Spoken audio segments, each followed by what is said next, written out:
ಬೆಂಗಳೂರಲ್ಲಿ BJP rebels ನಾಯಕರ meeting ಆಗಿರುವಂತದ್ದು. ಇದಕ್ಕೆ ಸಂಬಂಧಪಟ್ಟಂತೆ ಒಂದು ಬ್ರೇಕಿಂಗ್ ನ್ಯೂಸ್ ಲಭ್ಯವಾಗ್ತಾ ಇದೆ. ಬಿಜೆಪಿ ರಾಜ್ಯಾಧ್ಯಕ್ಷ ಮತ್ತೆ ಬಿಜೆಪಿ ಜಿಲ್ಲಾಧ್ಯಕ್ಷರ ನೇಮಕ ವಿಚಾರ ಈಗ ಮತ್ತೆ ಬೆಳಕಿಗೆ ಬರ್ತಾ ಇದೆ. ಬೆಂಗಳೂರಲ್ಲಿ ಬಿಜೆಪಿ ರೆಬೆಲ್ಸ್ ನಾಯಕರ ಮೀಟಿಂಗ್ ನಡೀತಾ ಇರುವಂತದ್ದು. ಮಾಜಿ ಸಚಿವ ಕುಮಾರ್ ಬಂಗಾರಪ್ಪ ನಿವಾಸದಲ್ಲಿ ಸಭೆಯನ್ನ ಕರೆಯಲಾಗಿರುವಂತದ್ದು. ಇನ್ನು ಬೆಂಗಳೂರಿನ ಸದಾಶಿವನಗರದಲ್ಲಿರುವಂತಹ ನಿವಾಸದಲ್ಲಿ ಸಭೆಯನ್ನ ಕರೆಯಲಾಗಿದೆ. ಸಭೆಯಲ್ಲಿ ಶಾಸಕರಾದ ಬಸನಗೌಡ ಪಾಟೀಲ್ ಯತ್ನಾಳ್ ಕೂಡ ಭಾಗಿಯಾಗಿರುವಂತದ್ದು. ಇನ್ನು ರಮೇಶ್ ಜಾರಕಿಹೊಳಿ, ಚಂದ್ರಪ್ಪ, ಬಿಪಿ ಹರೀಶ್ ಕೂಡ ಭಾಗಿಯಾಗಿರುವಂತದ್ದು. ಮಾಜಿ ಸಂಸದರಾದ ಜೆಎಂ ಸಿದ್ದೇಶ್ವರ, ಬಿವಿ ನಾಯಕ್ ಕೂಡ ಈ ಒಂದು ಸಭೆಯಲ್ಲಿ ಭಾಗಿಯಾಗಿದ್ದಾರೆ. ಬಿಜೆಪಿಯ ರಾಜ್ಯಾಧ್ಯಕ್ಷ ಮತ್ತು ಬಿಜೆಪಿ ಜಿಲ್ಲಾಧ್ಯಕ್ಷರ ನೇಮಕ ವಿಚಾರ ಈಗ ಮತ್ತೆ ಬೆಳಕಿಗೆ ಬರ್ತಾ ಇರುವಂತದ್ದು. ಬೆಂಗಳೂರಲ್ಲಿ ಬಿಜೆಪಿ ರೆಬೆಲ್ಸ್ ನಾಯಕರ ಮೀಟಿಂಗ್ ನಡೀತಾ ಇದೆ. ಮಾಜಿ ಸಚಿವ ಕುಮಾರ್ ಬಂಗಾರಪ್ಪ ನಿವಾಸದಲ್ಲಿ ಸಭೆಯನ್ನ ಕರೆಯಲಾಗಿರುವಂತದ್ದು. ಇನ್ನು ಬೆಂಗಳೂರಿನ ಸದಾಶಿವನಗರದಲ್ಲಿರುವಂತಹ ನಿವಾಸದಲ್ಲಿ ಸಭೆಯನ್ನ ಕರೆಯಲಾಗಿದೆ. ಸಭೆಯಲ್ಲಿ ಶಾಸಕರಾದ ಬಸನಗೌಡ ಪಾಟೀಲ್ ಯತ್ನಾಳ್, ರಮೇಶ್ ಜಾರಕಿಹೊಳಿ, ಚಂದ್ರಪ್ಪ, ಬಿಪಿ ಹರೀಶ್ ಅವರು ಕೂಡ ಭಾಗಿಯಾಗಿರುವಂತದ್ದು. ಮಾಜಿ ಸಂಸದರಾದ ಜೆಎಂ ಸಿದ್ದೇಶ್ವರ, ಬಿವಿ ನಾಯಕ್ ಅವರು ಕೂಡ ಭಾಗಿಯಾಗಿರುವಂತದ್ದು. ಬಿಜೆಪಿ ರಾಜ್ಯಾಧ್ಯಕ್ಷ ಮತ್ತು ಬಿಜೆಪಿ ಜಿಲ್ಲಾಧ್ಯಕ್ಷರ ನೇಮಕ ವಿಚಾರ ಸಂಬಂಧ ಬೆಂಗಳೂರಿನ ಮಾಜಿ ಸಚಿವ ಕುಮಾರ್ ಬಂಗಾರಪ್ಪ ನಿವಾಸದಲ್ಲಿ ಬಿಜೆಪಿ ರೆಬೆಲ್ಸ್ ಮೀಟಿಂಗ್ ಅನ್ನ ನಡೆಸ್ತಾ ಇರುವಂತದ್ದು. ಬೆಂಗಳೂರಿನ ಸದಾಶಿವನಗರದಲ್ಲಿರುವಂತಹ ನಿವಾಸದಲ್ಲಿ ಸಭೆಯನ್ನ ಕರೆಯಲಾಗಿದೆ. ಇನ್ನು ಸಭೆಯಲ್ಲಿ ಶಾಸಕರಾದ ಬಸನಗೌಡ ಪಾಟೀಲ್ ಯತ್ನಾಳ್, ರಮೇಶ್ ಜಾರಕಿಹೊಳಿ, ಚಂದ್ರಪ್ಪ, ಬಿಪಿ ಹರೀಶ್ ಭಾಗಿಯಾಗಿರುವಂತದ್ದು.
ಎಸ್ ಬಿಜೆಪಿ ರಾಜ್ಯಾಧ್ಯಕ್ಷ ಮತ್ತು ಬಿಜೆಪಿ ಜಿಲ್ಲಾಧ್ಯಕ್ಷರ ನೇಮಕ ವಿಚಾರ ಇಂದು ಬೆಂಗಳೂರಲ್ಲಿ ಬಿಜೆಪಿ ರೆಬೆಲ್ಸ್ ನಾಯಕರು ಮೀಟಿಂಗ್ ಅನ್ನ ಮಾಡ್ತಾ ಇರುವಂತದ್ದು.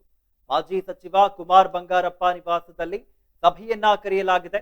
ಇನ್ನು ಬೆಂಗಳೂರಿನ ಸದಾಶಿವನಗರದಲ್ಲಿರುವಂತಹ ನಿವಾಸದಲ್ಲಿ ಸಭೆಯನ್ನ ಕರೆಯಲಾಗಿರುವಂತದ್ದು. ಇನ್ನು ಸಭೆಯಲ್ಲಿ ಶಾಸಕರಾದ ಬಸನಗೌಡ ಪಾಟೀಲ್ ಯತ್ನಾಳ್, ರಮೇಶ್ ಜಾರಕಿಹೊಳಿ, ಚಂದ್ರಪ್ಪ, ಬಿಪಿ ಹರೀಶ್ ಭಾಗಿಯಾಗಿರುವಂತದ್ದು.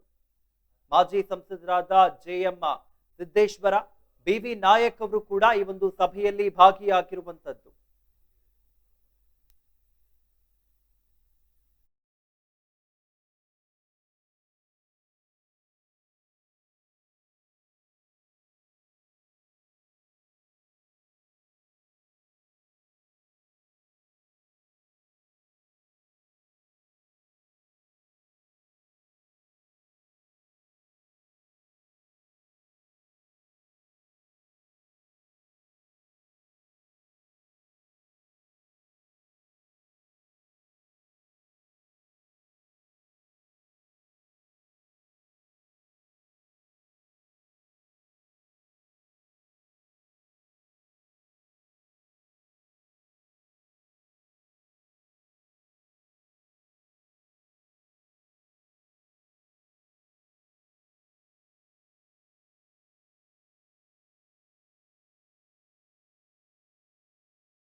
ಎಸ್ ಬಿಜೆಪಿ ರಾಜ್ಯಾಧ್ಯಕ್ಷ ಮತ್ತು ಬಿಜೆಪಿ ಜಿಲ್ಲಾಧ್ಯಕ್ಷರ ನೇಮಕ ವಿಚಾರ ಇಂದು ಬೆಂಗಳೂರಲ್ಲಿ ಬಿಜೆಪಿ ರೆಬೆಲ್ಸ್ ನಾಯಕರು ಮೀಟಿಂಗ್ ಅನ್ನ ಮಾಡಿರುವಂತದ್ದು. ಎಸ್ ಇದಕ್ಕೆ ಸಂಬಂಧಪಟ್ಟಂತೆ ಇನ್ನು ಹೆಚ್ಚಿನ ಮಾಹಿತಿಯನ್ನ ನೀಡ್ತಾರೆ ನ್ಯೂಸ್ ಡೆಸ್ಕ್ ಇಂದ ನರಸಿಂಹಮೂರ್ತಿ. ಎಸ್ ನರಸಿಂಹಮೂರ್ತಿ, ಏನು ಈಗ ನೋಡ್ತಾ ಇದ್ವಿ, ಈಗ ಬೆಂಗಳೂರಲ್ಲಿ ಬಿಜೆಪಿ ರೆಬೆಲ್ಸ್ ನಾಯಕರು ಮೀಟಿಂಗ್ ಅನ್ನ ಮಾಡಿರುವಂತದ್ದು, ಜೊತೆಗೆ ಹಲವು ಗಣ್ಯರು ಕೂಡ ಈ ಒಂದು ಮೀಟಿಂಗ್ ಅಲ್ಲಿ ಭಾಗಿಯಾಗಿರುವಂತದ್ದು. ಏನಿದೆ ಇದ್ರ ಬಗ್ಗೆ ಹೆಚ್ಚಿನ ಮಾಹಿತಿ? ಎಸ್ ಸಮೇತ್, ಈಗ ಬಿಜೆಪಿ ರಾಜ್ಯಾಧ್ಯಕ್ಷರ ನೇಮಕದಿಂದ ಸ್ಟಾರ್ಟ್ ಆದಂತಹ ಈ ಒಳಬೇಗುದಿ ಇವರೆಗೂ ಸಹ ಬಂಡಾಯದ ರೀತಿಯಾಗಿ ಒಂದ್ ರೀತಿಯಾಗಿ ಒಂದು ಒಡೆದ ಮನೆಯನ್ನ ಹೋಳು ಮಾಡಿದೆ ಅಂತಾನೆ ಹೇಳಲಾಗ್ತಾ ಇರುವಂತದ್ದು. ಯಾಕೆಂದ್ರೆ ಈಗಾಗಲೇ ಯತ್ನಾಳ್ ಬಣ ಏನಿದೆ ಆ ನೇತೃತ್ವದಲ್ಲಿ ಈಗ ಕುಮಾರ್ ಬಂಗಾರಪ್ಪ ಅವರ ನಿವಾಸದಲ್ಲಿ ಬೆಂಗಳೂರಿನಲ್ಲಿ ಈ ಒಂದು ಬಂಡಾಯ ಸಭೆ ನಡೆದಿರುವಂತದ್ದು. ಇಲ್ಲಿ ಮುಖ್ಯವಾಗಿ ಸಭೆಯಲ್ಲಿ ನಡೆದಿರುವಂತ ವಿಚಾರ ಏನು ಅಂದ್ರೆ ಏನ್ ಬಿಜೆಪಿ ಜಿಲ್ಲಾಧ್ಯಕ್ಷರ ನೇಮಕ ಪ್ರಕ್ರಿಯೆ ಏನಿತ್ತು, ಜೊತೆಗೆ ಬಿಜೆಪಿ ರಾಜ್ಯಾಧ್ಯಕ್ಷರ ಚುನಾವಣೆ ವಿಚಾರ ಏನಿತ್ತು, ಇವೆರಡನ್ನೂ ಸಹ ಮಾತನಾಡಿರುವಂತದ್ದು. ಯಾಕೆಂದ್ರೆ ಬಿಜೆಪಿ ಜಿಲ್ಲಾಧ್ಯಕ್ಷರ ನೇಮಕದ ವಿಚಾರದಲ್ಲಿ ಅಲ್ಲಿ ಸ್ಥಳೀಯ ಶಾಸಕರಾಗಿರ್ಬೋದು ಮತ್ತೆ ಸಂಸದರಾಗಿರ್ಬೋದು, ಆ ಭಾಗದ ಬಿಜೆಪಿ ಪ್ರಭಾವಿ ಮುಖಂಡರಾಗಿರ್ಬೋದು, ಅವ್ರು ಯಾರ ಸಂಪರ್ಕವನ್ನು ಮಾಡದೆ ನೇರವಾಗಿ ಬಿಜೆಪಿ ಜಿಲ್ಲಾಧ್ಯಕ್ಷರ ನೇಮಕವನ್ನ ಮಾಡಿದ್ದಾರೆ ಅನ್ನೋ ಒಂದು ಆರೋಪ ವಿಜಯೇಂದ್ರ ಮೇಲೆ ಇರುವಂತದ್ದು. ಜೊತೆಗೆ ಬಿಜೆಪಿ ಏನು ರಾಜ್ಯಾಧ್ಯಕ್ಷ ಪಟ್ಟ ಏನಿದೆ ವಿಜಯೇಂದ್ರ ಅವರನ್ನ ಕೆಳಗೆ ಇಳಿಸಲೇಬೇಕು, ಇದಕ್ಕೆ ಒಂದು ಚುನಾವಣೆ ಆಗಬೇಕು ಅನ್ನೋ ಒಂದು ವಿಚಾರವನ್ನು ಸಹ ಬಂಡಾಯ ಶಾಸಕರು ಬಂಡಾಯ ರೆಬೆಲ್ಸ್ ನಾಯಕರು ತೆಗ್ದಿದ್ರು. ಈಗ ಅದೇ ವಿಚಾರವಾಗೂ ಸಹ ಈಗ ಸಭೆಯನ್ನ ನಡೆದಿರುವಂತದ್ದು. ಈ ಸಭೆಯಲ್ಲಿ ಕುಮಾರ್ ಬಂಗಾರಪ್ಪ ಆಗಿರ್ಬೋದು, ಮತ್ತೆ ಬಸವನಗೌಡ ಯತ್ನಾಳ್ ಆಗಿರ್ಬೋದು, ಹಾಗೆ ಸಿ.ವಿ. ನಾಯಕ್ ಅವರಾಗಿರ್ಬೋದು, ಈ ರೀತಿಯಾಗಿ ಸುಮಾರು ಹಲವಾರು ಬಿಜೆಪಿ ರೆಬಲ್ಸ್ ನಾಯಕರು, ರಮೇಶ್ ಜಾರಕಿಹೊಳಿ, ಮುಖ್ಯವಾಗಿ ರಮೇಶ್ ಜಾರಕಿಹೊಳಿ ಆಗಿರ್ಬೋದು, ಈ ರೀತಿಯಾಗಿ ಸಾಕಷ್ಟು ಜನ ಅಲ್ಲಿ ಆ ಒಂದು ನಿವಾಸದಲ್ಲಿ ಚರ್ಚೆಯನ್ನ ನಡೆಸಿದ್ರು. ವಿಜಯೇಂದ್ರವನ್ನ ಶತಾಯಗತಾಯ ಕೆಳಗಡೆ ಇಳಿಸ್ಬೇಕು, ಅವರಿಗೆ ಅಧಿಕಾರದಿಂದ ಕೆಳಗಡೆ ಇಳಿಸಿ ಆ ಒಂದು ಸ್ಥಾನಕ್ಕೆ ಯಾರನ್ನ ವಾಟ್ ನೆಕ್ಸ್ಟ್ ಅಂತ ನೋಡೋದಾದ್ರೆ ಯಾರನ್ನ ತರಬೇಕು ಅನ್ನೋ ಒಂದು ವಿಚಾರ ಬಗ್ಗೆ ಸಹ ಸಾಕಷ್ಟು ಚರ್ಚೆಯನ್ನ ಮಾಡಿರುವಂತದ್ದು. ಮತ್ತೆ ವಿಜಯೇಂದ್ರ ತೆಗೆದುಕೊಂಡ ಹಲವು ನಿರ್ಣಯಗಳು ಮತ್ತೆ ಏನು ಪಕ್ಷದಲ್ಲಿ ಒಂದ್ ರೀತಿ ನಾಯಕರಿಗೆ ತೋರಿಸಿದಂತಹ ಒಂದು ನಿರ್ಲಕ್ಷ್ಯತನ, ಕಡೆಗಣನೆ ಏನಿದೆ ಅವೆಲ್ಲವನ್ನೂ ಸಹ ಚರ್ಚೆ ಮಾಡಿರುವಂತದ್ದು. ಈ ಎಲ್ಲಾ ಚರ್ಚೆಗಳ ನಂತರನೇ ಒಂದ್ ರೀತಿಯಾಗಿ ಅಂದ್ರೆ ಯಾರು ರಾಜ್ಯಾಧ್ಯಕ್ಷರ ವಾಟ್ ನೆಕ್ಸ್ಟ್, ವಿಜಯೇಂದ್ರ ಆದ್ಮೇಲೆ ಯಾರಾಗ್ಬೋದು, ಈ ರೀತಿಯಾದಂತ ಒಂದಿಷ್ಟು ಚರ್ಚೆಗಳನ್ನು ಸಹ ಅಲ್ಲಿ ಬೆಂಗಳೂರು ನಿವಾಸದಲ್ಲಿ ಕುಮಾರ್ ಬಂಗಾರಪ್ಪ ಅವರ ನಿವಾಸದಲ್ಲಿ ಮಾಡಿದ್ದಾರೆ ಅಂತ ಹೇಳಲಾಗ್ತಾ ಇರುವಂತದ್ದು. ಇನ್ನು ಒಂದ್ ಕಡೆ ಈ ಒಂದು ರೆಬಲ್ಸ್ ನಾಯಕರ ಟೀಮ್ಗೆ ಚಿಕ್ಕಬಳ್ಳಾಪುರ ಸಂಸದರಾಗಿರುವಂತಹ ಕೆ ಸುಧಾಕರ್ ಅವರು ಏನಾದ್ರು ಸಹ ಜಾಯಿನ್ ಆಗ್ತಾರಾ, ಜೊತೆಗೆ ಶ್ರೀರಾಮುಲು ಏನಾದ್ರು ಸಹ ಇವ್ರಿಗೆ ಸಾಥ್ ಕೊಡ್ತಾರಾ, ಇವೆಲ್ಲವನ್ನು ಸಹ ನೋಡ್ಬೇಕಾಗ್ತದೆ. ಈಗಾಗಲೇ ನಿಮಗೆ ರಾಜ್ಯಕ್ಕೆ ತಿಳಿದಿರೋ ಹಾಗೆ ಬಂಡಾಯ ಶಾಸಕ, ಮುಖ್ಯವಾಗಿ ಬಂಡಾಯ ರೆಬಲ್ಸ್ ನಾಯಕರು ಅಂತ ಬಂದ್ರೆ ಯತ್ನಾಳ್ ಮುಖ್ಯವಾಗಿ ಅಲ್ಲಿ ಲೀಡರ್ ಆಗಿ ನಿಲ್ತಾರೆ. ಅದಾದ ನಂತರ ರಮೇಶ್ ಜಾರಕಿಹೊಳಿ ಆಗಿರ್ಬೋದು, ಮತ್ತೆ ಈಗ ಇತ್ತೀಚೆಗೆ ಬರ್ತಾ ಇರುವಂತ ಶ್ರೀರಾಮುಲು ಅವರು ಆಗಿರ್ಬೋದು, ಜೊತೆಗೆ ಏನು ಕೆ ಸುಧಾಕರ್ ನಿನ್ನೆ ಸಹ ನೇರಾನೇರವಾಗಿ BSY ಕುಟುಂಬದವ್ರ ಮೇಲೆ ಒಂದು ಆರೋಪವನ್ನ ಮಾಡ್ತಾ ಇದ್ರು, ಮತ್ತೆ ವಾಗ್ದಾಳಿಯನ್ನ ನಡೆಸ್ತಾ ಇದ್ರು. ಅವ್ರ ಹತ್ರ ಗೊತ್ತಿಲ್ಲ ಸಾವಿರಾರು ಕೋಟಿ ಇರ್ಬೋದು, ಅದು ಆ ಒಂದು ದಿಮಾಕ್ನಿಂದ ಮಾತಾಡ್ತಾ ಇರ್ಬೋದು ಅನ್ನೋ ನೇರ ವಾಗ್ದಾಳಿಯನ್ನ ನಡೆಸಿದ್ರು ಕೆ ಸುಧಾಕರ್ ಅವರು. ಅದಕ್ಕೆ ಒಂದಿಷ್ಟು ಪರ ವಿರೋಧ ಚರ್ಚೆ ಸಹ ಆಗಿತ್ತು. ಯಾಕಂದ್ರೆ ಕಾಂಗ್ರೆಸ್ ನಿಂದ ಬಂದು ಬಿಜೆಪಿಗೆ ಬರೀ 5 ವರ್ಷ ಆಗಿದೆ. 5 ವರ್ಷದಲ್ಲೇ BS ಯಡಿಯೂರಪ್ಪ ಅವರ ಬಗ್ಗೆ ಮಾತನಾಡುವಂತ ಕೆಲಸವನ್ನ ಮಾಡ್ತಾ ಇದ್ದಾರೆ. BS ಯಡಿಯೂರಪ್ಪ ಸೈಕಲ್ ತುಳಿದು ಬಿಜೆಪಿ ಪಕ್ಷವನ್ನ ಕರ್ನಾಟಕದಲ್ಲಿ ಪ್ರಬಲಗೊಳಿಸಿದ್ದಾರೆ. ಈ ನೇರವಾಗಿ ಅವ್ರ ಮೇಲೆ ಮಾತನಾಡುವಂತದ್ದು ಎಷ್ಟು ಸರಿ ಅಂತ ಹಾಸನದ ಮಾಜಿ ಶಾಸಕ ಆಗಿರುವಂತ ಪ್ರೀತಮ್ ಗೌಡರು ಸಹ ವಾಗ್ದಾಳಿಯನ್ನ ನಡೆಸ್ತಾ ಇದ್ರು. ಇವೆಲ್ಲವನ್ನು ನೋಡ್ತಾ ಬಂದ್ರೆ ವಿಜಯೇಂದ್ರ ಅವರ ಅಸ್ತಿತ್ವವನ್ನ ಉಳಿಸ್ಕೊಳ್ಳೋದು ಕಷ್ಟ ಆಗ್ತಾ ಇದೆಯಾ ಅಂತ ಹೇಳಲಾಗ್ತಾ ಇರುವಂತದ್ದು. ಯಾಕೆಂದ್ರೆ ಈಗಾಗಲೇ ಸತತವಾಗಿ ವಿಧಾನಸಭೆಯಿಂದ ಹಿಡಿದು ಸುಮಾರು ಹಲವು ಸ್ಥಳೀಯ ಚುನಾವಣೆಗಳನ್ನು ಸಹ ಸೋತಿರುವಂತದ್ದು ಬಿಜೆಪಿ. ಈ ನಿಟ್ಟಿನಲ್ಲಿ ಈಗಾಗಲೇ ಹಲವು ನಾಯಕರು ವಿಜಯೇಂದ್ರ ವಿರುದ್ಧ ಒಂದು ಆರೋಪವನ್ನ ಮಾಡ್ತಾ ಇರುವಂತದ್ದು. ಯಾಕಂದ್ರೆ ಒಬ್ಬ ಶಾಸಕನನ್ನು ಸಹ ಗೆಲ್ಸ್ಕೊಂಡ್ ಬರೋಕೆ ತಾಕತ್ತಿಲ್ಲ ಅನ್ನೋ ಒಂದು ನೇರ ವಾಗ್ದಾಳಿಯನ್ನ ಮಾಡ್ತಾ ಇರುವಂತದ್ದು. ಇವೆಲ್ಲವನ್ನು ನೋಡಿದ್ರೆ ವಿಜಯೇಂದ್ರ ಅವರ ರಾಜ್ಯಾಧ್ಯಕ್ಷರ ಪಟ್ಟದ ಮೇಲೆ ಒಂದು ರೀತಿಯಾಗಿ ಕೆಳಗೆ ಇಳಿಲೇಬೇಕು ಅನ್ನೋ ಒಂದು ರೀತಿಯಾದಂತ ಹೋರಾಟ ನಡೀತಾ ಇದೆಯಾ, ಇದೆಲ್ಲವನ್ನು ಸಹ ಈ ಒಂದು ಈ ಮುಖ್ಯವಾಗಿ ಈ ಸಭೆ ಸೇರಿರೋದ್ರಿಂದ ಈಗ ಚರ್ಚೆ ಮತ್ತಷ್ಟು ಜಾಸ್ತಿ ಆಗಿದೆ ಅಂತಾನೆ ಹೇಳಲಾಗ್ತಾ ಇರುವಂತದ್ದು. ಇನ್ನ ಸಂಸದ GV ನಾಯಕ್ ಅವರು ಸಹ ಈ ಸಭೆಯಲ್ಲಿ ಭಾಗಿಯಾಗಿದ್ರು ಅಂತ. ಯಾಕಂದ್ರೆ ಮಾಜಿ ಸಂಸದರಾಗಿರುವಂತಹ GV ನಾಯಕ್ ಅವರು ಸಹ ಭಾಗಿಯಾಗಿದ್ರು. ಈ ರೀತಿಯಾದಂತ ರೆಬಲ್ ಬಣ ಇದೆಯಲ್ಲ, ರೆಬಲ್ ಬಣ ಹೆಚ್ಚಾಗ್ತಾ ಹೋಗ್ತಾ ಇದೆ. ಜೊತೆಗೆ BSY ವಿರೋಧಿ ಬಣ ಸಾಕಷ್ಟು ಮೇರು ಇದ್ರಲ್ಲಿ ಬೆಳೀತಾ ಇದೆ ಅಂತ ಈಗಾಗಲೇ ರಾಜ್ಯದಲ್ಲಿ ತಿಳಿದಿರುವಂತದ್ದು. ಇವೆಲ್ಲವನ್ನ ಸಂಭಾಳಿಸ್ಕೊಂಡು ಮತ್ತೆ ಬಂಡಾಯ ನಾಯಕರನ್ನ ವಿಶ್ವಾಸಕ್ಕೆ ತೆಗೆದುಕೊಂಡು ವಿಜಯೇಂದ್ರ ಅವರು ಇವರ ಜೊತೆಗೆ ಕೆಲಸ ಮಾಡ್ಕೊಂಡು ಹೋಗುವಂತ ಕೆಲಸವನ್ನ ಮಾಡ್ತಾರ, ಅದು ಸಹ ಸದ್ಯಕ್ಕೆ ಯಾವ್ದು ರೀತಿಯಾದಂತ ಸ್ಪಷ್ಟ ಚಿತ್ರಣ ಸಿಗ್ತಲ್ಲ. ಯಾಕೆಂದ್ರೆ ಇವರು ನೇರವಾಗಿ ಅವ್ರನ್ನ ವಿಶ್ವಾಸಕ್ಕೆ ತೆಗೆದುಕೊಂಡು ಮಾತಾಡುವಂತ ಕೆಲಸವನ್ನ ಮಾಡ್ತಾ ಇಲ್ಲ. ಜೊತೆಗೆ ಹೈಕಮಾಂಡ್ ಮೇಲೆ ಒತ್ತಡವನ್ನ ಹಾಕಿ ಹೈಕಮಾಂಡ್ ಇಂದ ಇವರಿಗೆ ನೋಟಿಸ್ ಅನ್ನ ಕೊಟ್ಟು ಹೈಕಮಾಂಡ್ ಮೂಲಕ ಇವರಿಗೆ ಹೇಳಿಸುವಂತ ಕೆಲಸವನ್ನ ಮಾಡಿಸ್ತಾ ಇದ್ದಾರೆ. ಅದು ಸಹ ಒಂದ್ ಕಡೆ ಇವರಿಗೆ ಅಸಮಾಧಾನಕ್ಕೆ ಕಾರಣವಾಗಿರುವಂತದ್ದು. ಯಾಕಂದ್ರೆ ನೇರವಾಗಿ ನಮ್ಮ ಬಳಿನೇ ಮಾತಾಡಬಹುದಾಗಿತ್ತು, ಹೈಕಮಾಂಡ್ ಗೆ ದೂರನ್ನು ನೀಡಿ ಹೈಕಮಾಂಡ್ ಇಂದ ನಮಗೆ ಇಳಿಸುವಂತ ಪ್ರಮೇಯ ಏನಿದೆ, ನೇರವಾಗಿ ನಮ್ಮನ್ನು ಕರೆದು ಮಾತನಾಡುವಂತ ಕೆಲಸವನ್ನ ಮಾಡ್ಬೇಕಾಗಿತ್ತು. ಅದು ರಾಜ್ಯಾಧ್ಯಕ್ಷರಾದಂತಹ ಅವರ ಜವಾಬ್ದಾರಿ ಆಗಿರುತ್ತದೆ. ಅದು ಬಿಟ್ಟು ಈ ಚಾಡಿ ಹೇಳುವಂತ ಒಂದು ಪ್ರಕ್ರಿಯೆ ಏನಿದೆ ವಿಜಯೇಂದ್ರ ಅವ್ರದ್ದು, ಅದು ಸಹ ನಿಜವಾಗ್ಲೂ ಒಂದ್ ರೀತಿಯಾಗಿ ಅಸಮಾಧಾನ ತರ್ತಾ ಇದೆ ಅಂತ ಬಿಜೆಪಿ ರೆಬಲ್ಸ್ ನಾಯಕರು ಏನಿದ್ದಾರೆ ಅವರು ಸಹ ತುಂಬಾ ಬೇಸರವಾಗಿ ಇರುವಂತದ್ದು. ಇದೆಲ್ಲವೂ ಸಹ ವಿಜಯೇಂದ್ರ ಅವರ ಒಂದಿಷ್ಟು ಕಾರಣಗಳಿಂದ ಈಗ ಬಂಡಾಯ ರೆಬಲ್ಸ್ ನಾಯಕರಿದ್ದಾರೆ, ಅವ್ರಿಗೆ ಒಂದು ರೀತಿಯಾದಂತ ನುಂಗಲಾರದ ತುತ್ತಾಗಿರುವಂತದ್ದು. ಈ ಕಡೆ ವಿಜಯೇಂದ್ರ ಅವರು ಸ್ಪಷ್ಟ ಚಿತ್ರವನ್ನ ತೆಗೆದುಕೊಂಡು ಅವ್ರನ್ನ ವಿಶ್ವಾಸಕ್ಕೆ ತೆಗೆದುಕೊಂಡು ಅಸಮಾಧಾನ ಏನಿದೆ ಅದನ್ನ ಸರಿದೂಗಿಸ್ಕೊಂಡು ಹೋಗುವಂತ ಕೆಲಸವನ್ನ ಮಾಡ್ತಾರ, ಅಥವಾ ಇದೇ ರೀತಿಯಾಗಿ ರೆಬಲ್ಸ್ ನಾಯಕರು ಅವರ ಪಾಡಿಗೆ ಅವರು ವಿಜಯೇಂದ್ರ ಬಣ ತಮ್ಮ ಪಾಡಿಗೆ ತಾವು ಆದ್ರೆ ಕರ್ನಾಟಕದಲ್ಲಿ ನಿಜವಾಗ್ಲೂ ಬಿಜೆಪಿ ಒಂದು ರೀತಿಯಾಗಿ ಅಸ್ತಿತ್ವವನ್ನು ಕಳೆದುಕೊಳ್ಳುವಂತ ಸಾಧ್ಯತೆಗಳು ಯಥೇಚ್ಛವಾಗಿರೋದ್ರಿಂದ ಇದಕ್ಕೆ ಮುಖ್ಯವಾಗಿ ಏನು JP ನಡ್ಡಾ ಆಗಿರ್ಬೋದು, ಮತ್ತೆ ಒಂದು ಶಿಸ್ತು ಪಾಲನಾ ಸಮಿತಿ ಆಗಿರುವಂತಹ ಪಠಾಣ ನೇತೃತ್ವದ ಅಧ್ಯಕ್ಷ ಆಗಿರುವಂತಹ ಪಠಾಣ್ ಅವರಾಗಿರ್ಬೋದು, ಮುಖ್ಯವಾಗಿ ಅಮಿತ್ ಶಾ ಆಗಿರ್ಬೋದು, ಇದಕ್ಕೆ ನೇರವಾಗಿ ಇಲ್ಲಿ ಬಂದು ಆ ಅವರಿಗೆ ಒಂದು ಏನು ಬಂಡಾಯ ಶಮನ ಮಾಡುವಂತ ಕೆಲಸವನ್ನ ಮಾಡ್ತಾರ, ಅದನ್ನು ಸಹ ನೋಡ್ಬೇಕಾಗುತ್ತೆ. ಒಟ್ಟಾರೆ ಸದ್ಯಕ್ಕೆ ಒಡೆದ ಮನೆಯನ್ನ ಆದಷ್ಟು ಓಳು ಮಾಡ್ತಾ ಇದ್ದಾರೆ ಬಿಜೆಪಿಯಲ್ಲಿ. ಕಮಲ ದಂಗೆ ಶುರುವಾಗಿರೋದಂತೂ ಪಕ್ಕ ಅಂತಾನೆ ಹೇಳಲಾಗ್ತಾ ಇರುವಂತದ್ದು. Okay, yes. ಈಗ ಇನ್ನೊಂದು ಕಡೆ ನೋಡೋದಾದ್ರೆ ಬಿಜೆಪಿ ರಾಜ್ಯಾಧ್ಯಕ್ಷ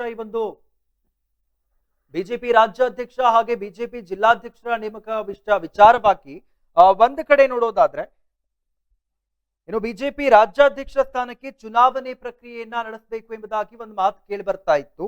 ಈಗ ಒಂದು ಬಣದಿಂದ ನೋಡೋದಾದ್ರೆ BY ವಿಜಯೇಂದ್ರ ಅವರಿದ್ದಾರೆ, ಆದ್ರೆ ಇವರ ವಿರುದ್ಧವಾಗಿ ಯಾರು ನಿಲ್ತಾರೆ ಅನ್ನೋ ಒಂದು ಪ್ರಶ್ನೆ ಕೂಡ ಮೂಡ್ತಾ ಇದೆ ನರಸಿಂಹಮೂರ್ತಿ. ಇದಕ್ಕೆ ಏನ್ ಮಾಹಿತಿ ಇದೆ? ಈ ಒಂದು ಮೀಟಿಂಗ್ ಅನ್ನ ಏನ್ ನಡೆಸಲಾಗಿದೆ, ಎಲ್ಲೋ ಒಂದು ಈ ಒಂದು ಮೀಟಿಂಗ್ ನಲ್ಲಿ ಇದ್ರ ಬಗ್ಗೆ ಕೂಡ ಚರ್ಚೆಯನ್ನ ನಡೆಸಲಾಗಿರ್ಬಹುದಾ ಎಂಬ ಒಂದು ಅನುಮಾನ ಕೂಡ ವ್ಯಕ್ತವಾಗ್ತಾ ಇದೆ. ಏನಿದೆ ಇದ್ರ ಬಗ್ಗೆ ಮಾಹಿತಿ?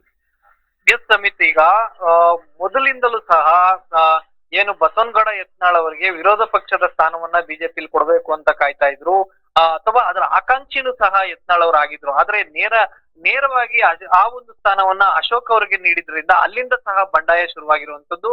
ಜೊತೆಗೆ ನೇರವಾಗಿ BSY ಕುಟುಂಬದ ವಿರುದ್ಧವೇ ವಾಗ್ದಾಳಿಯನ್ನ ನಡೆಸಿದ್ರು ಯತ್ನಾಳ್ ಅವರು. ಯಾಕೆಂದ್ರೆ ಅಶೋಕ್ ಅವ್ರನ್ನ ನೇಮಿಸಿದ ಕೂಡಲೇ ಯತ್ನಾಳ್ ಅವ್ರಿಗೆ ಒಂದು ರೀತಿಯಾದಂತಹ ಅಸಮಾಧಾನ ಅಲ್ಲೇ ಸ್ಫೋಟವಾಗಿತ್ತು. ತಕ್ಷಣವೇ ಅವರು ಅಲ್ಲಿಂದ ಹೊರಟಿದ್ರು ಆ ಒಂದು ಜಾಗದಿಂದ ಅಂತ ಸಹ ಈಗಾಗಲೇ ನಮ್ಗೆಲ್ಲ ಗೊತ್ತಿರುವಂತ ವಿಚಾರ. ಆ ಒಂದು ವಿರೋಧ ಪಕ್ಷದ ಸ್ಥಾನ ಕೈ ತಪ್ಪಿದ ನಂತರ ಇನ್ನ ರಾಜ್ಯಾಧ್ಯಕ್ಷರ ಸ್ಥಾನನೂ ಸಹ ಕೈ ತಪ್ಪಿದ್ರಿಂದ ಒಂದ್ ರೀತಿಯಾಗಿ ಯತ್ನಾಳ್ ಟೀಮ್ಗೆ ಬೇಸರ ಆಗಿರುವಂತದ್ದು. ಯಾಕೆಂದ್ರೆ ಕಲ್ಯಾಣ ಕರ್ನಾಟಕ ಭಾಗ ಆಗಿರ್ಬೋದು ಮತ್ತೆ ಉತ್ತರ ಕರ್ನಾಟಕ ಭಾಗ ಆಗಿರ್ಬೋದು, ಒಂದ್ ರೀತಿಯಾಗಿ ನಮ್ಮನ್ನ ಬಿಜೆಪಿ ಅವರು ನಮ್ಮನ್ನ ಒಂದ್ ಕಡೆ ತುಳಿತಾ ಇದ್ದಾರಾ, ಅಥವಾ ಅಂದ್ರೆ BSY ಕುಟುಂಬದವರು ನಮ್ಮನ್ನ ಹಾಗೆ ಮೂಲೆಗೆ ತರಿಸುವಂತ ಕೆಲಸವನ್ನ ಮಾಡ್ತಾ ಇದ್ದಾರಾ, ನಮಗೆ ಅಸ್ತಿತ್ವ ಇಲ್ವಾ ಅನ್ನೋ ಒಂದು ವಿಚಾರಗಳನ್ನ ಇಟ್ಕೊಂಡು ಈಗಾಗಲೇ ಎಲ್ಲಾ ರೆಬಲ್ಸ್ ನಾಯಕರು ಸಹ ಒಂದಾಗಿರುವಂತದ್ದು. ಆದ್ರೆ ಇದೆಲ್ಲದಕ್ಕೂ ಮುಖ್ಯವಾಗಿ ವಿರೋಧ ಪಕ್ಷದ ನಾಯಕರಾಗಿರುವಂತಹ ಅಶೋಕ್ ಅವರು ಸಹ ಒಂದು ಸ್ಪಷ್ಟ ಚಿತ್ರಣವನ್ನ ತೆಗೆದುಕೊಳ್ಳದೆ ನ್ಯೂಟ್ರಿಲೈಸ್ಡ್ ಆಗಿ ನಿಂತಿರುವಂತದ್ದು. ಅಂದ್ರೆ ಆ ಕಡೆಗೂ ಹೋಗದೆ ಈ ಕಡೆಗೂ ಹೋಗದೆ ಒಂದು ರೀತಿಯಾಗಿ ತಟಸ್ಥವಾಗಿ ಒಂದು ನಿಂತ್ಕೊಂಡು ಹೇಳಿಕೆಗಳನ್ನ ಕೊಡ್ತಾ ಇರುವಂತದ್ದು. ಅವರು ಸಹ ರೆಬಲ್ಸ್ ನಾಯಕರನ್ನಾಗಿರ್ಬೋದು ಮತ್ತೆ ಏನು ಬಿಜೆಪಿಲಿ ಬಂಡಾಯ ಇದ್ದಂತಹ ನಾಯಕರೇನಿದ್ರೆ ಅವ್ರನ್ನ ಮನವೊಲಿಸುವಂತ ಕೆಲಸಕ್ಕೂ ಸಹ ಅವ್ರು ಮುಂದಾಗ್ತಾ ಇಲ್ಲ. ಈ ನಿಟ್ಟಲ್ಲಿ ನೋಡೋದಾದ್ರೆ ವಿಜಯೇಂದ್ರ ಅವರ ರಾಜ್ಯಾಧ್ಯಕ್ಷರ ಸ್ಥಾನದಿಂದ ಕೆಳಗಿಳಿಸ್ಬಿಟ್ರೆ ವಾಟ್ ನೆಕ್ಸ್ಟ್ ಅನ್ನೋದಾದ್ರೆ ಇಲ್ಲೂ ಸಹ ಯತ್ನಾಳ್ ಅವರ ಹೆಸರೇ ಮುಂಚೂಣಿಯಲ್ಲಿ ಬರುವಂತದ್ದು. ಯಾಕೆಂದ್ರೆ ಆಗ್ಲಿಂದನೂ ಸಹ ಪ್ರಭಾವಿ ನಾಯಕರಾಗಿದ್ದಾರೆ. ಜೊತೆಗೆ ಬಿಜೆಪಿಯಲ್ಲಿ ಸಾಕಷ್ಟು ಮೊದಲಿಂದಲೂ ಸಹ ಪಕ್ಷ ಸಂಘಟನೆಯಲ್ಲಿ ಇರೋದ್ರಿಂದ ಒಂದ್ ರೀತಿಯಾಗಿ ಅವರಿಗೆ ಈ ಒಂದು ರಾಜ್ಯಾಧ್ಯಕ್ಷರ ಸ್ಥಾನವನ್ನ ಕೊಡ್ತಾರ, ಅದನ್ನು ಸಹ ನೋಡ್ಬೇಕಾಗ್ತದೆ. ಈ ಎಲ್ಲಾ ಒಂದು ಬೆಳವಣಿಗೆಗಳ ನಡುವೆ ಮೊದಲಿಗೆ ಮುಖ್ಯವಾಗಿ ವಿಜಯೇಂದ್ರ ಅವರು ರಾಜ್ಯಾಧ್ಯಕ್ಷ ಸ್ಥಾನದಿಂದ ಕೆಳಗಿಳಿತಾರ, ಅದು ಮುಖ್ಯವಾಗ್ತದೆ. ಯಾಕಂದ್ರೆ ಈಗಾಗಲೇ BSY ಅವರಿಂದ ನೇರವಾಗಿ ಅವರ ಪಕ್ಷದ ಇರುವಂತ ಏನು 60 ಶಾಸಕರಿದ್ದಾರೆ ಅವರಿಗೆ ನೇರ ಸಂದೇಶವನ್ನ ನೀಡಿರುವಂತದ್ದು. ಅವಿರೋಧವಾಗಿ ವಿಜಯೇಂದ್ರ ಅವರನ್ನ ಆಯ್ಕೆ ಮಾಡಬೇಕು, ಏನಾದ್ರೂ ರಾಜ್ಯಾಧ್ಯಕ್ಷರ ಪಟ್ಟಕ್ಕೆ ಏನಾದ್ರು ಚುನಾವಣೆ ನಡೆದ್ರೆ ಅವಿರೋಧವಾಗಿ ನೀವು ಆಯ್ಕೆ ಮಾಡ್ಬೇಕಾಗ್ತದೆ, ನೇರವಾಗಿ ನೀವು ವಿಜಯೇಂದ್ರ ಅವರನ್ನ ನೀವು ಅಧ್ಯಕ್ಷ ಸ್ಥಾನಕ್ಕೆ ಅಂದ್ರೆ ವೋಟ್ ಮಾಡಬೇಕಾಗ್ತದೆ ಅನ್ನೋ ಒಂದು ಸಂದೇಶವನ್ನ ಈಗಾಗಲೇ BSY ಅವರು ರವಾನಿಸಿದ್ದಾರೆ ಅಂತ ತಿಳಿದು ಬರ್ತಾ ಇರುವಂತದ್ದು.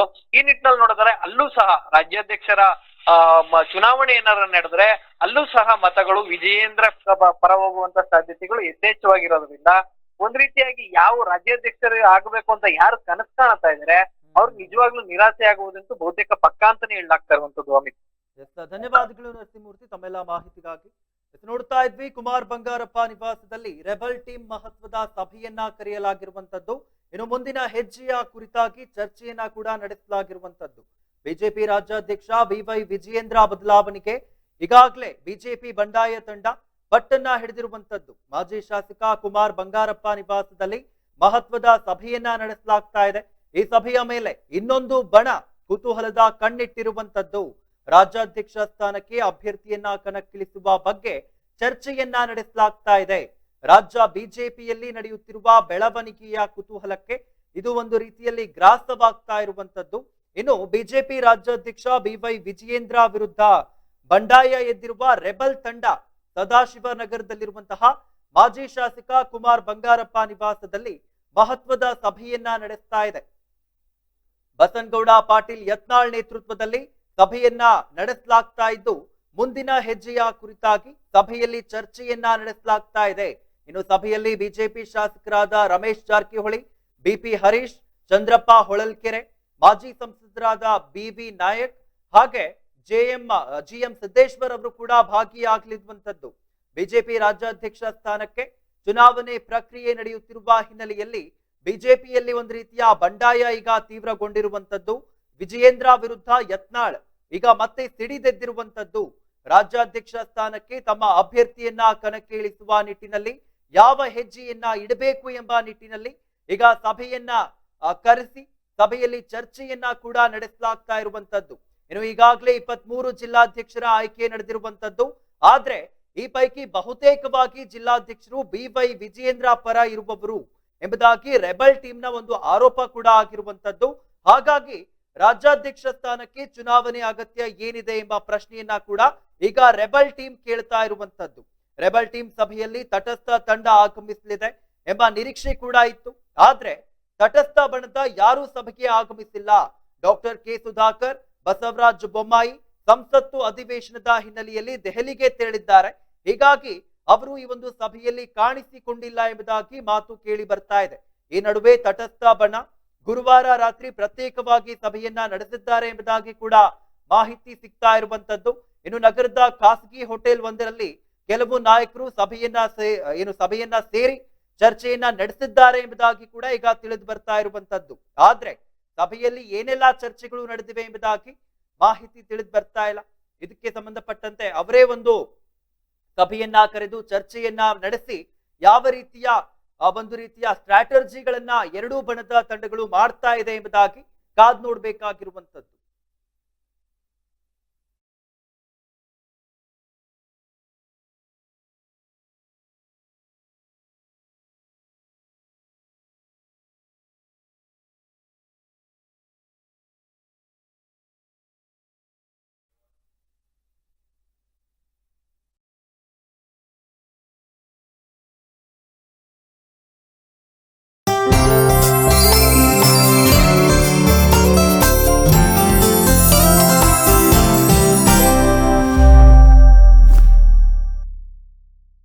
ಕ್ರ್ಯಾಶ್ ಕೋರ್ಸ್ ಅಂದರೆ ಒಂದು ಅಲ್ಪಾವಧಿ ಕೋರ್ಸ್ ಸರ್. ಇದು ಶಾರ್ಟ್ ಟರ್ಮ್ ಕೋರ್ಸ್ ಅಂತ ಕರಿತೀವಿ ಈ ಕೋರ್ಸ್ನ. 30 ಡೇಸಿಂದ 45 ಡೇಸು ಇರುತ್ತೆ ಕ್ರ್ಯಾಶ್ ಕೋರ್ಸು.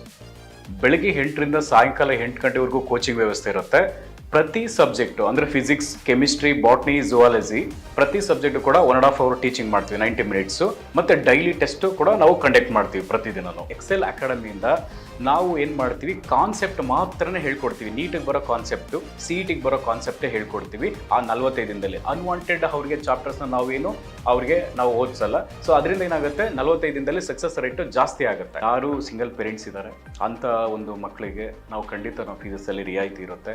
ಆ ಒಂದು ಮಕ್ಕಳಿಗೆ ಖಂಡಿತ ನಾವು ಫೀಸಲ್ಲಿ, ಮತ್ತು ಮೆರಿಟೋರಿಯಸ್ ಮಕ್ಕಳಿಗೆ ನಾವು ಫೀಸಲ್ಲಿ ರಿಯಾಯಿತಿ ಕೊಡ್ತೀವಿ.